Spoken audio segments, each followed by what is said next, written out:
तो क्या भारत सच में एलपीजी सिलेंडर को छोड़कर पीएनजी पाइपलाइन की तरफ जा रहा है? सवाल यह है कि ये कोई एनर्जी रेवोल्यूशन है या फिर 20,000 करोड़ रुपए का एक बहुत बड़ा रिस्की दाव। नमस्कार। आज हम इकोनॉमी, बिजनेस और एनर्जी के इस बहुत बड़े शिफ्ट को एकदम आसान भाषा में डिकोड करने वाले हैं। तो आज हम इन सभी सवालों के जवाब ढूंढेंगे। एक संकट कैसे मौका बनता है, अडानी का बड़ा दाव क्या है, कस्टमर के लिए फायदा है या फंदा, और क्या ये एनर्जी का जियो मूवमेंट है। हम पाइपलाइन की जियो पॉलिटिक्स को भी समझेंगे और आखिर में ये सवाल पूछेंगे कि हम आत्मनिर्भर बन रहे हैं या कॉर्पोरेट निर्भर। चलिए एक सिनारियो इमेजिन करते हैं। मान लीजिए साल है 2026, मार्च का महीना। स्ट्रेट ऑफ हॉर्मुज ये वो रास्ता है जहां से दुनिया की एनर्जी सप्लाई का एक बड़ा हिस्सा गुजरता है। वहां अमेरिका, इजराइल और ईरान के बीच टेंशन इतनी बढ़ जाती है कि सप्लाई अचानक रुक जाती है और इसका सीधा असर भारत में हाहाकार मच जाता है।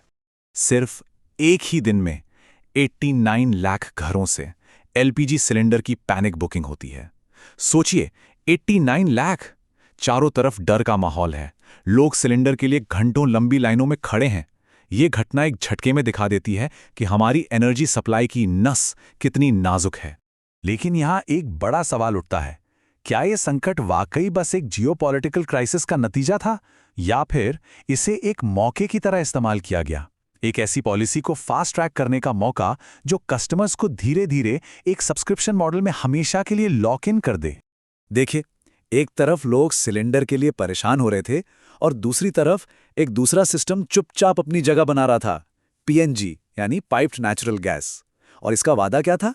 सिलेंडर बुक करने का झंझट खत्म, स्टोर करने का टेंशन खत्म, 24/7 सप्लाई और बिल उतना ही जितना आप इस्तेमाल करें।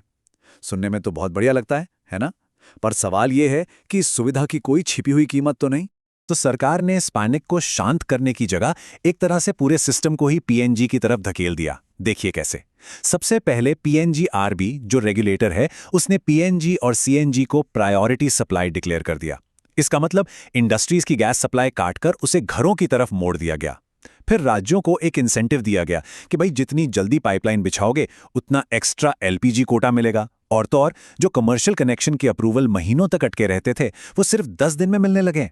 तो आप देखिए, ये कोई नेचुरल शिफ्ट नहीं था, ये एक सोची समझी पॉलिसी ड्रिवन माइग्रेशन था। और इस पूरे संकट का सबसे बड़ा फायदा किसे हुआ? अडानी टोटल गैस लिमिटेड यानी एटीजीएल को। उनके लिए तो ये संकट एक फास्ट ट्रैक टिकट जैसा था। सोचिए, जिस दिन पूरा शेयर मार्केट क्रैश हो रहा था, एटीजीएल का शेयर 20% के अपर सर्किट पर लॉक था। मार्केट को सिग्नल मिल चुका था कि सरकार की मजबूरी अब किसी की सबसे बड़ी मजबूती बनने वाली है। अब जरा इस स्केल को देखिए, ये बहुत जरूरी है। आईजीएल को हम जानते हैं, दिल्ली में है, एमजीएल मुंबई में है, लेकिन अडानी टोटल गैस, इनका नेटवर्क 125 जिलों में फैला हुआ है। और एनर्जी के खेल में एक ही नियम है, जिसके पास स्केल है उसी के पास असली पावर है। और यहीं पर इस बिजनेस का असली राज छुपा है। ये बिजनेस असल में गैस बेचने का है ही नहीं, ये बिजनेस है पाइपलाइन बिछाने का। क्यों? क्योंकि एक बार आपकी गली में, आपकी कॉलोनी में किसी एक कंपनी की पाइपलाइन बिछ गई तो वो मार्केट हमेशा हमेशा के लिए उस कंपनी का हो गया। कोई दूसरी कंपनी आकर उसके बगल में अपनी पाइपलाइन तो नहीं बिछाएगी, है ना? तो जरा अडानी टोटल गैस के स्केल को और समझते हैं। ये अडानी ग्रुप और फ्रांस की बड़ी एनर्जी कंपनी टोटल एनर्जीज का एक जॉइंट वेंचर है। आज की तारीख में ये 34 ज्योग्राफिकल एरियाज में ऑपरेट करते हैं। और इनका प्लान क्या है? अगले 8 सालों में 20,000 करोड़ रुपए का मैसिव इन्वेस्टमेंट। और सबसे जरूरी बात, इनकी 70% गैस डोमेस्टिक सोर्स से आती है, मतलब देश के अंदर से। ये पॉइंट आगे बहुत काम आएगा। वो जो 70% डोमेस्टिक गैस वाली बात थी ना, वही इनकी सबसे बड़ी ताकत है। इसका मतलब क्या है? मतलब ये कि जब इंटरनेशनल मार्केट में गैस के दाम ऊपर नीचे हों, आसमान छू रहे हों, तब भी ये कंपनी चाहे तो एकदम स्टेबल रेट पर गैस बेच सकती है। और इससे क्या होगा? जो छोटे मोटे कॉम्पिटिटर्स हैं वो मार्केट से अपने आप बाहर हो जाएंगे। इसी खतरनाक स्ट्रैटेजी को कहते हैं प्रेडेटरी स्टेबिलिटी। ठीक है, ये तो हुई कंपनी और मार्केट की बात, लेकिन एक आम इंसान के लिए, एक कस्टमर के लिए इसका क्या मतलब है? क्या ये हमारे लिए फायदे का सौदा है या फिर एक फंदा?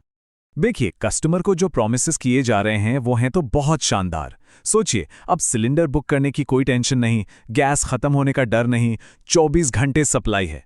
घर में भारी भरकम सिलेंडर रखने का रिस्क भी खत्म, और ऊपर से ये दावा भी कि आप साल के करीब 4,000 रुपए तक बचा सकते हैं। सुनने में तो ये एक विन विन सिचुएशन लगती है। लेकिन इसी सुविधा के पीछे एक बहुत बड़ा कैच है।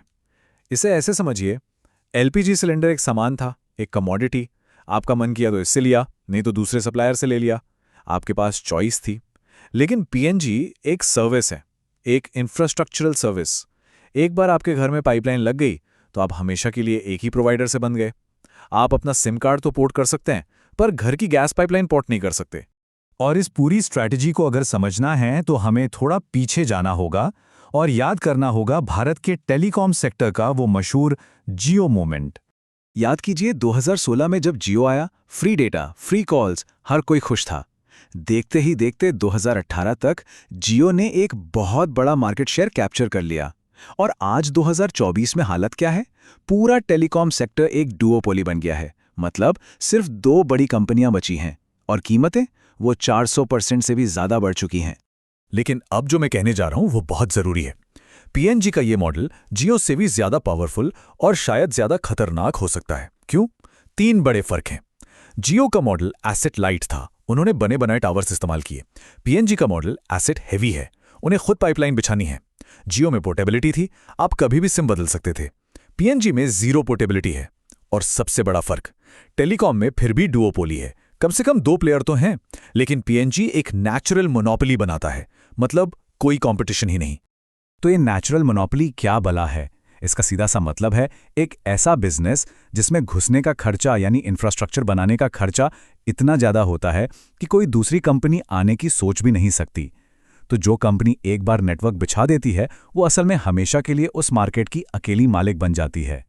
अब इस पूरे मुद्दे को थोड़ा और जूम आउट करके देखते हैं, जियोपॉलिटिक्स की चश्मे से। किसी एक सोर्स या एक पाइपलाइन पर पूरी तरह से निर्भर हो जाने के क्या खतरे हो सकते हैं? इसका सबसे ताज़ा और खतरनाक उदाहरण है जर्मनी। जर्मनी ने सालों तक रूस की नॉर्ड स्ट्रीम पाइपलाइन पर भरोसा किया, सस्ती गैस के लिए। उन्हें लगा कि ये उनकी एनर्जी सिक्योरिटी का सबसे बड़ा हथियार है।